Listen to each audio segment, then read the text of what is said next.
Deron Winn fights Darren Stewart, and going into the fight, it was a little bit interesting because, Deron is such a powerful wrestler, and Stewart didn't appear to have that skill. Guys get on top and they grind out decisions, and we've just kind of seen this enough times to know that that's going to favor Deron. Not that Deron wins. Those days of, the guys with the dominant wrestling for sure win. No, those are long gone. But it can favor him. It can favor some position, particularly for a guy that goes the distance, favors the judges who's on top. Well, that's kind of how the fight went.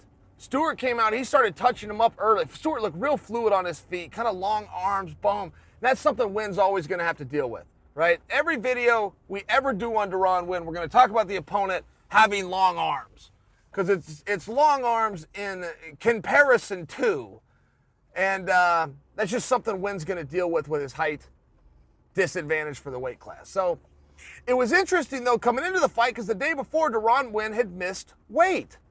Anytime a guy misses weight, it just instantly brings a whole bunch of questions. Any faith you had in a guy, or it makes you start to have questions. Okay, did he not train seriously? Okay, is he out of shape? Okay, you just start asking yourself whether they're right, wrong, or indifferent, but you start to have this dialogue. So have a little bit of that going in with Deron, and the fight kind of plays out exactly as I just described. Deron's able to get on top. The tricky part in this fight, you've only seen a few fights, guys, they're like this, where a guy like Deron in this case is on top constantly, but you're kind of scratching your head and going, yeah, but I'm not sure he's winning the fight. It was one of those weird ones. I'm not sure he's winning the fight. He's got position, but he's not posturing. He's not passing. There's not a lot of strikes. As a matter of fact, the guy on bottom is trying to lock up submissions. The guy on bottom is giving those Tony Ferguson elbows. And when the fight ends, you're just left kind of going, well, let's see what the judges say. This one's not crystal clear. And that's exactly what happened. They go to the decision, and it goes to a split, and it favors Stewart. And I don't disagree with it. It was one of those matches that was just very tricky. But moving forward, I think both guys have their marching orders, right? I think Stewart learned in that fight that he's got to work on some wrestling. He's got to maybe work on some scrambles to get back up to his feet. And Deron needs to learn to mix it up.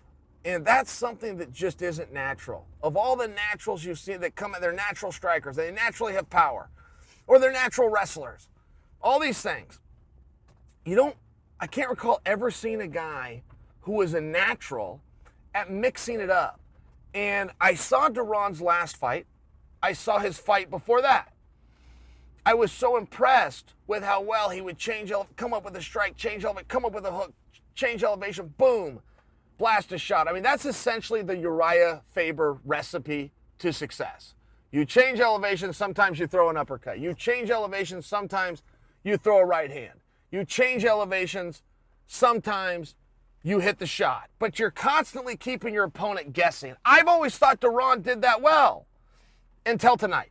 It looked like he was a little bit one-dimensional. It looked like he respected Stewart striking right out of the gate and therefore wanted to go to takedowns.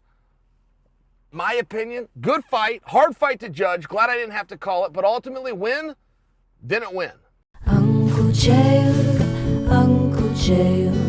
there's no bad guy like Uncle Chael. Never lost, not even around.